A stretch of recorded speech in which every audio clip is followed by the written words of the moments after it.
तो बेटा आज का हमारा टॉपिक है मार्कोवनिकॉफ्स रूल। मार्कोवनिकॉफ्स एल्कीन और एल्काइन के समय जब आप एडिशन रिएक्शन कराते हैं तो वहां पर एक बहुत ही इंपॉर्टेंट रूल है। आप में से बहुत सारे लोग हर जगह मार्कोवनिकॉफ रूल का इस्तेमाल करने लगते हैं, लेकिन आप एक बात समझ लीजिए कि मार्कोवनिकॉफ रूल एल्कीन या एल्काइन के एडिशन रिएक्शन के दौरान इस्तेमाल होता है, लेकिन हर जगह नहीं। कुछ स्पेसिफिक कंडीशंस में ही मार्कोवनिकॉफ रूल का इस्तेमाल किया जाता है। तो इससे पहले हम आपको यहां मार्कोवनिकॉफ रूल पढ़ाएं और आपको यह समझाएं कि मार्कोवनिकॉफ रूल की मैकेनिज्म क्या है, उससे पहले हम लोग बात कर लेते हैं कि आप पहले यह जान लें कि कब आपको मार्कोवनिकॉफ रूल लगाना है और कब आपको मार्कोवनिकॉफ रूल नहीं लगाना है।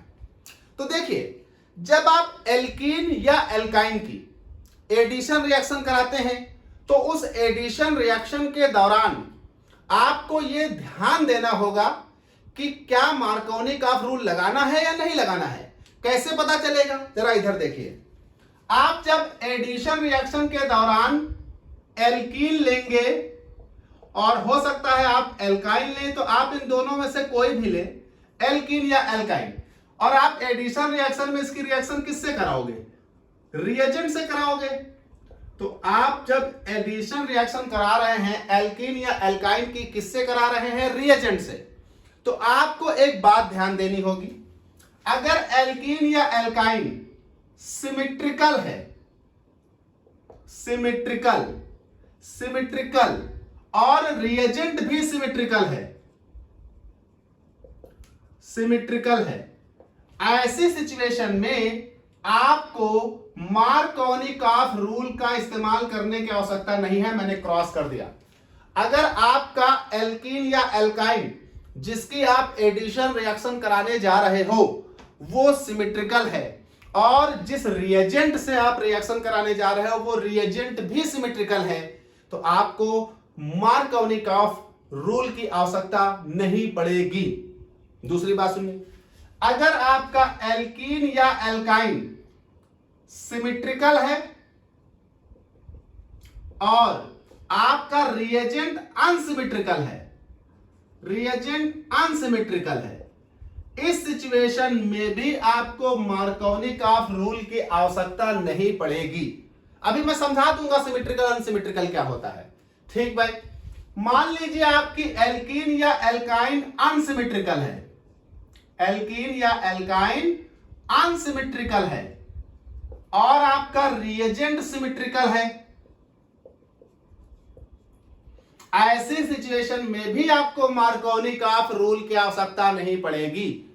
सर ये बात तो जानते नहीं थे हम तो सब कहीं मार्कोवनिकॉफ लगाते थे, आप लोग इंटर में, है ना। अब जरा ध्यान दे लो, अगर आप एडिशन रिएक्शन कराने जा रहे हो एल्कीन या एल्काइन की या किसी भी ऐसे कंपाउंड की एडिशन रिएक्शन जिसमें डबल बॉन्ड या ट्रिपल बॉन्ड हो, उस एडिशन रिएक्शन को कराते वक्त आपको देखना है कि जो आप एल्कीन या एल्काइन या कोई भी डबल बॉन्ड या ट्रिपल बॉन्ड वाला कंपाउंड जिसे आप ले रहे हो, अगर वो सिमिट्रिकल है और रिएजेंट जिसके साथ आप रिएक्शन करा रहे हो वो भी सिमिट्रिकल है, तो आपको मार्कोवनिकॉफ की आवश्यकता नहीं है।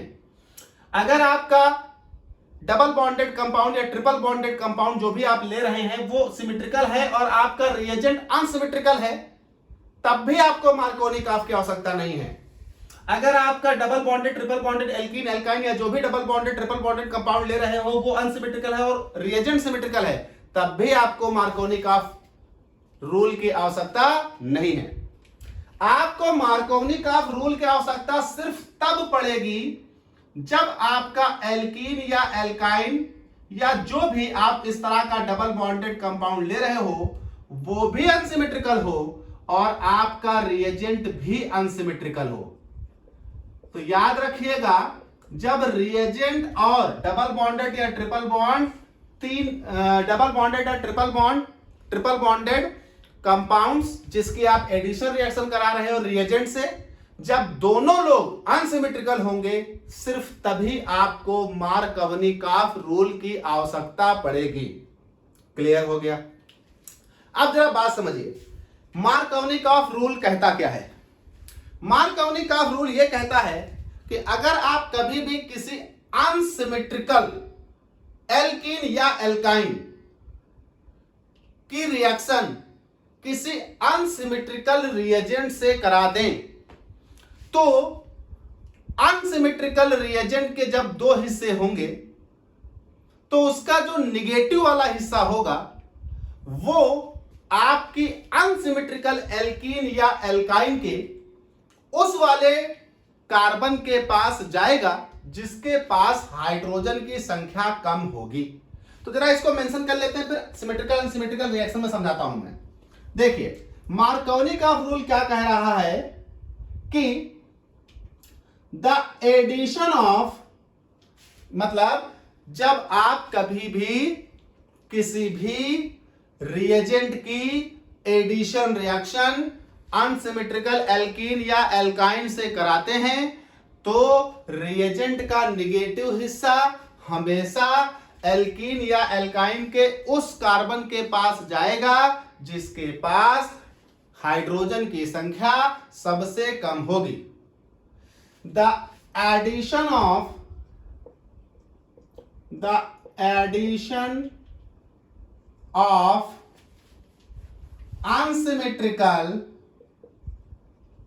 unsymmetrical reagents with unsymmetrical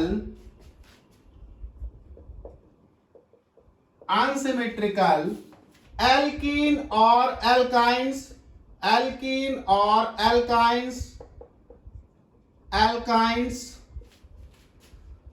occurs in such a way that the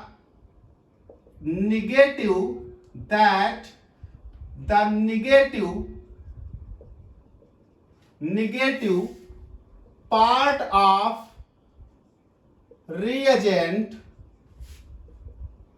always goes on that double bonded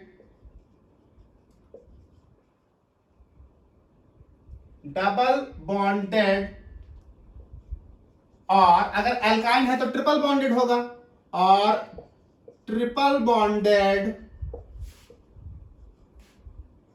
carbon which have minimum number of hydrogens,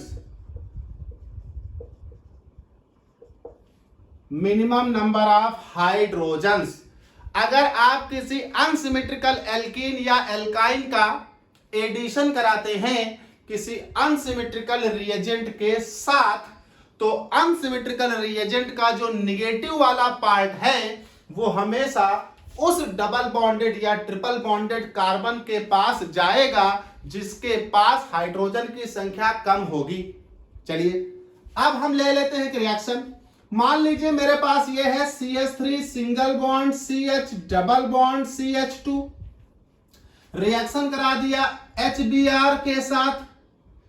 चलिए बॉन्ड तोड़ते हैं। अब यहां आपको सिमेट्रिकल और अनसिमेट्रिकल समझा दें। सिमेट्रिकल का मतलब यह है बेटा, ऐसी एल्कीन या एल्काइन जिसके डबल बॉन्ड के दोनों तरफ सेम ग्रुप हो।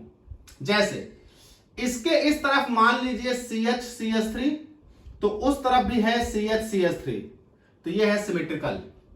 यानी इस तरफ का ग्रुप उस तरफ का ग्रुप के बराबर हो तो सिमेट्रिकल। अनसिमेट्रिकल एल्कीन कब होगी? अनसिमेट्रिकल तब होगी जैसे ये डबल बॉन्ड है, इसके इस तरफ कुछ और हो और उस तरफ कुछ और हो। आप देखिए इस तरफ CH2 उस तरफ HCH3, तो जब किसी भी एल्कीन में डबल बॉन्ड के एक तरफ का ग्रुप डबल बॉन्ड के दूसरे तरफ के ग्रुप के बराबर हो तो है सिमेट्रिकल।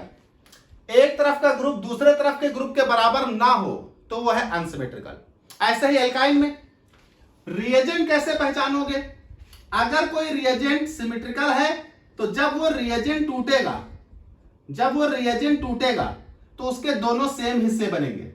जैसे मान लीजिए कोई रिएजेंट सिमेट्रिकल है और वो टूट रहा है, तो मान लीजिए कोई रिएजेंट है A2, तो जब ये टूटेगा तो इसके जब दो बराबर एक हिस्से बने, जैसे A फ्री रेडिकल, तो दोनों हिस्से बराबर बन रहे हैं तो सिमेट्रिकल रिएजेंट है। लेकिन अगर हमारे पास रिएजेंट अनसिमेट्रिकल है तो उसके दो हिस्से बराबर नहीं बनेंगे। फॉर एग्जांपल हमारे पास है AB, अगर AB है टूटा तो मान लो A प्लस बना B माइनस बना, तो कहां बराबर हिस्से बने? अनसिमेट्रिकल रिएजेंट वो होगा जिसके टूटने पर उसके बने हुए दो हिस्से बराबर ना हो। सिमेट्रिकल रिएजेंट वो होगा जिसके टूटने पर बनने वाले दो हिस्से बराबर हों। अनसिमेट्रिकल एल्कीन या एल्काइन वो होगी जिसमें डबल बॉन्ड या ट्रिपल बॉन्ड की तरफ दोनों ग्रुप जो हैं वो डिसिमिलर हैं तो अनसिमेट्रिकल, और सिमिलर हैं तो सिमेट्रिकल। अब देखिए ये डबल बॉन्ड, इसके इस तरफ CH2 इस तरफ CH3, तो ये अनसिमेट्रिकल है। HBr टूटेगा H प्लस Br, ये भी अनसिमेट्रिकल है। तो जब आप रिएक्शन कराओगे तो टूटेगा H प्लस Br माइनस, और आपने लिखा है कि रिएजेंट का नेगेटिव पोर्शन उसके पास जाएगा जिसके पास हाइड्रोजन की संख्या कम है, तो ऑफ कोर्स नेगेटिव पोर्शन इस वाले पर जाएगा, इसके पास हाइड्रोजन की संख्या 1 है और दूसरे वाले के पास 2 हैं। सो ये जब डबल बॉन्ड टूटेगा और एडिशन होगी तो ये HBr जो है बेटा, ये HBr जो है ये H और ये Br, इसका Br आएगा यहां और इसका H आएगा यहां। ये आपके पास रिएक्शन होगी।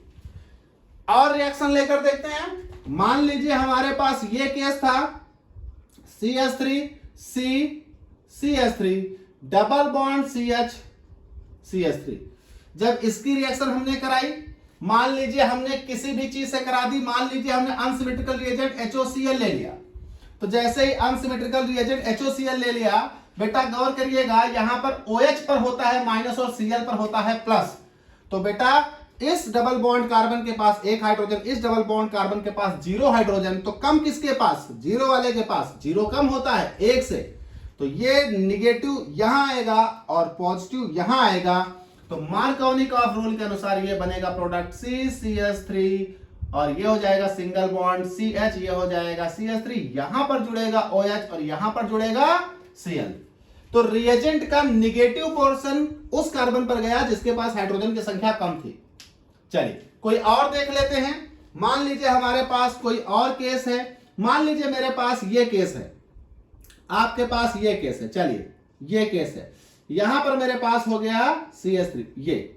अब इसमें मैं जोड़ने को ला रहा हूं कुछ भी, मान लीजिए मैं जोड़ने के ला रहा हूं H2O water in the presence of acidic medium, dilute H2O H2SO4। तो जब मैं इसको जोड़ने को ला हूं तो जब वाटर टूटता है तो जरा वाटर को देखो कैसे लिखोगे आप, वाटर को लिखोगे HOH। जब ये टूटेगा तो वाटर के H पर आएगा प्लस और इस OH पर आएगा माइनस, दिस, तो ये हो जाएगा निगेटिव, ये हो जाएगा पॉजिटिव। अब इस डबल बॉन्डेड सिस्टम पर एक ये कार्बन है, एक ये कार्बन है, इस पर गौर करो, 1 बॉन्ड 2 बॉन्ड 3 बॉन्ड 4 बॉन्ड, मतलब इस पर कोई भी H नहीं है। इस कार्बन पर गौर करो, 1 बॉन्ड 2 बॉन्ड 3 बॉन्ड 1 H है, तो आपको मालूम है नेगेटिव वहां जाएगा जिसके पास हाइड्रोजन की संख्या कम हो। तो यहां पर आपका मेजर प्रोडक्ट क्या होना चाहिए? मेजर प्रोडक्ट आपका होना चाहिए दिस, ये हो जाएगा CH3 और मार्कोनिकॉफ के अनुसार ये प्रोडक्ट आपका बनेगा। नाउ दिस, यहां आ जाएगा H, तो यहां आ जाएगा OH और यहां आ जाएगा H, ये आपका होगा प्रोडक्ट।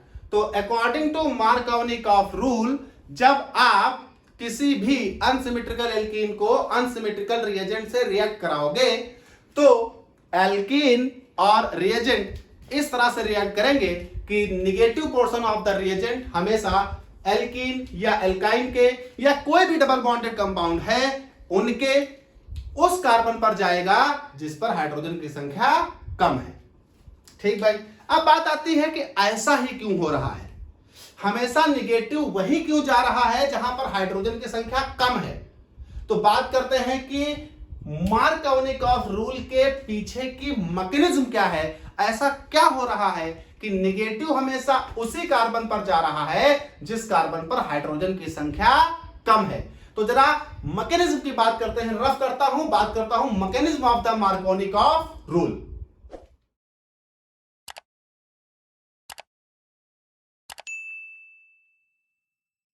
तो चलिए भाई बात करते हैं mechanism of the Markovnikov rule. देख लेते हैं मैकेनिज्म। तो जब हम मैकेनिज्म की बात करते हैं मार्कोनिकॉफ रूल के मैकेनिज्म का कि मार्कोनिकॉफ एडिशन किस तरह से हो रहा है, तो क्या देखते हैं कि जो अनसिमेट्रिकल रिएजेंट है, कोई भी अनसिमेट्रिकल रिएजेंट, पहले वाली रिएक्शन में अगर आप गौर करो तो HBr जोड़ा था, दूसरी वाली रिएक्शन में HOCl जोड़ा था, सो ऑन। तो हम पहली वाली रिएक्शन देख लेते हैं। जो HBr है ये टूटा, बनेगा H प्लस Br माइनस। और आप सभी को मालूम है कि जो एल्कीन्स होती हैं वो हमेशा इलेक्ट्रोफिलिक एडिशन रिएक्शन देती हैं, और अगर एल्कीन इलेक्ट्रोफिलिक एडिशन रिएक्शन देंगी तो जरा गौर करिए, कोई भी एल्कीन लेकर आओ आप, वो हमेशा इलेक्ट्रोफिलिक एडिशन देगी। ये देखिए दूसरी वाली एल्कीन ले लेते हैं, वो भी याद दिला देता हूं मैं आपको, ये वाली ली थी,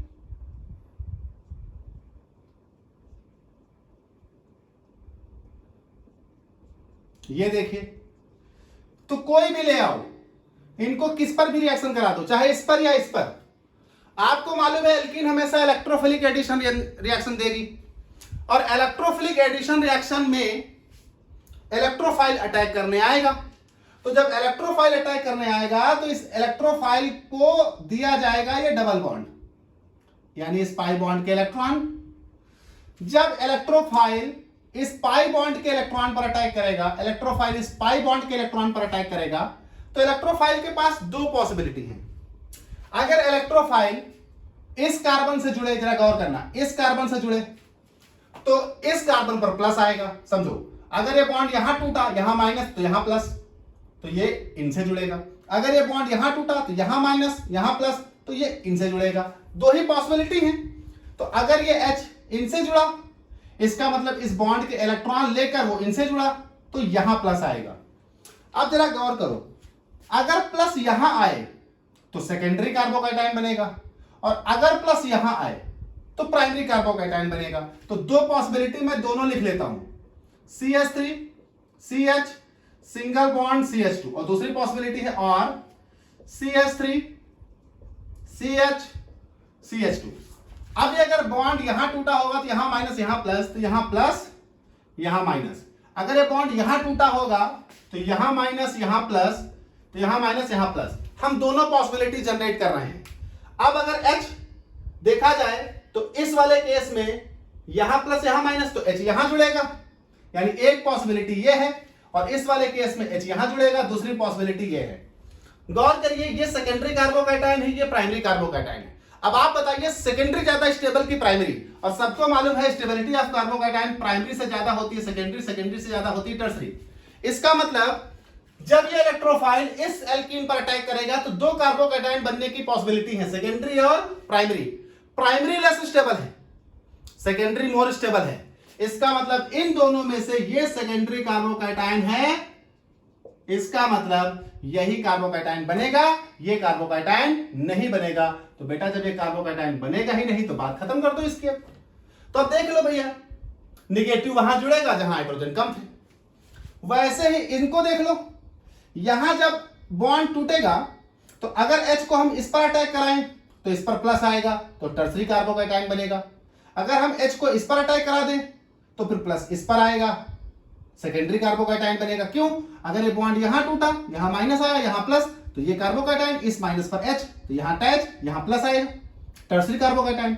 अगर ये बॉन्ड यहां टूटे तो यहां माइनस, यहां प्लस, H प्लस यहां अटैक कर देगा, तो प्लस यहां बच जाएगा, सेकेंडरी कार्बोकैटायन। और सेकेंडरी और टर्सरी में कौन ज्यादा स्टेबल? टर्सरी। तो जब इनका अटैक कराओगे तो टर्सरी कार्बोकैटायन बनेगा। Now this, because tertiary is more stable as compare to the secondary, तो ये कार्बोकैटायन जनरेट होगा। अब जब आप गौर कर रहे हो कि आपका कार्बोकैटायन ही मोर स्टेबल वही है जिसमें प्लस उस कार्बन पर जाए जिस कार्बन पर हाइड्रोजन कम है।